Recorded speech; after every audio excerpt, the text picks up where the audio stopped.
Bismillahirrahmanirrahim. Assalamualaikum warahmatullahi wabarakatuh.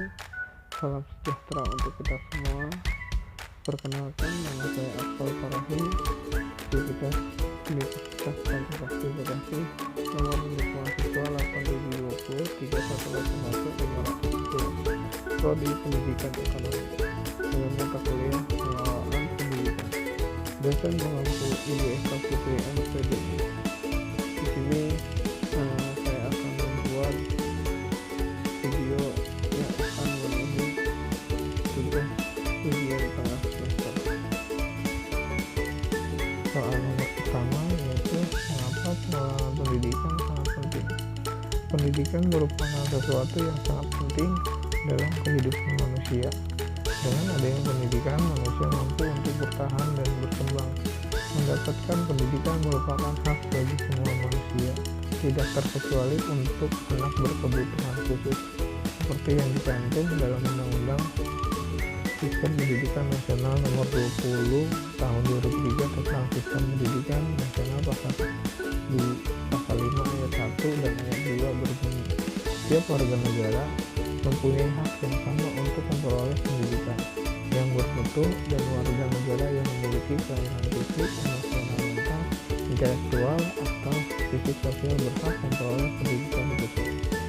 Kurangnya ketersediaan dana pendidikan, minimnya bahan belajar mengajar, rendahnya kualitas tenaga pendidik, tidak tersedia fasilitas yang memadai.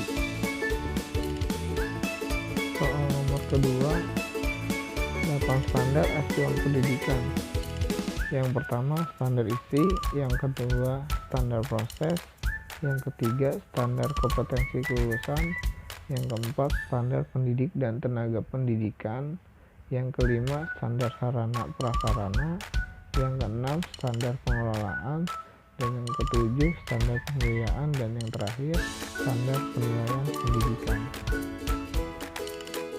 Definisi MBS: manajemen berbasis sekolah atau school-based management dapat didefinisikan dan penyelesaian sumber daya yang dilakukan secara mandiri oleh sekolah dengan melibatkan semua kelompok kepentingan yang terkait dengan sekolah secara langsung dalam proses pengembalian keputusan untuk memenuhi kebutuhan mutu sekolah atau untuk mencapai tujuan mutu sekolah dalam pendidikan nasional.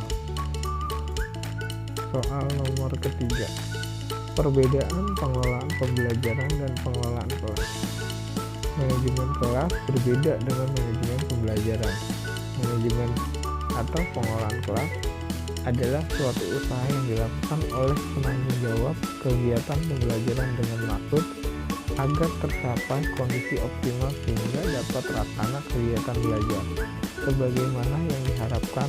Begitu pula manajemen pembelajaran berhubungan dengan kurikulum atau dapat diartikan sebagai usaha ke arah pencapaian tujuan-tujuan melalui aktivitas-aktivitas orang lain atau membuat sesuatu dikerjakan oleh orang-orang lain. Lanjut, pengelolaan kelas yang baik. Di sini ada beberapa macam. Yang pertama, penataan ruang kelas. Yang kedua, mengantisipasi kondisi kelas.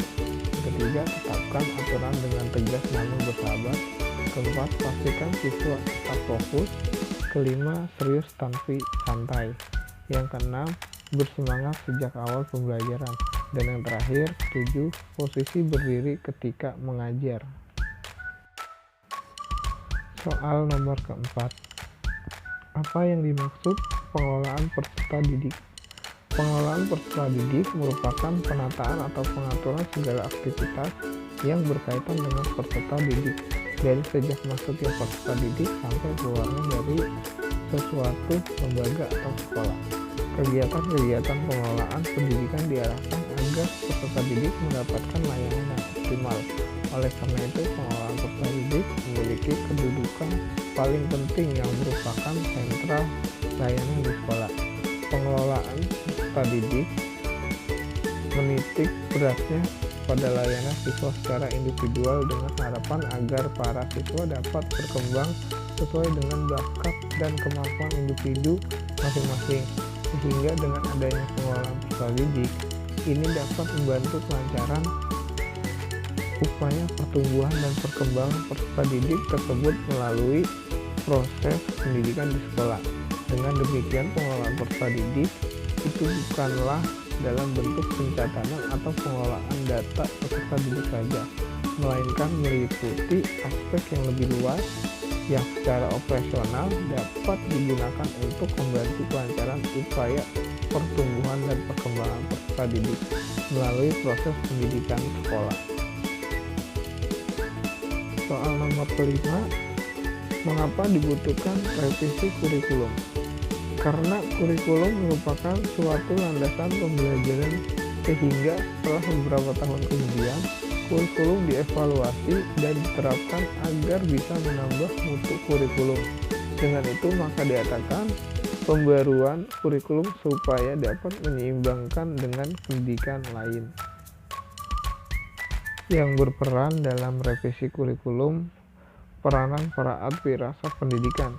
Yang pertama, administrator pusat, direktur dan kepala pusat.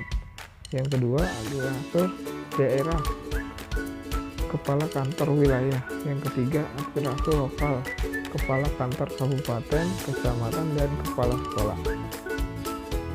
Peranan para ahli, peranan guru, peranan orang tua, murid, peran komite sekolah. Sekian dari saya. Terima kasih. Kurang lebihnya mohon maaf. Wabillahi taufiq wal hidayah. Wassalamualaikum warahmatullahi wabarakatuh.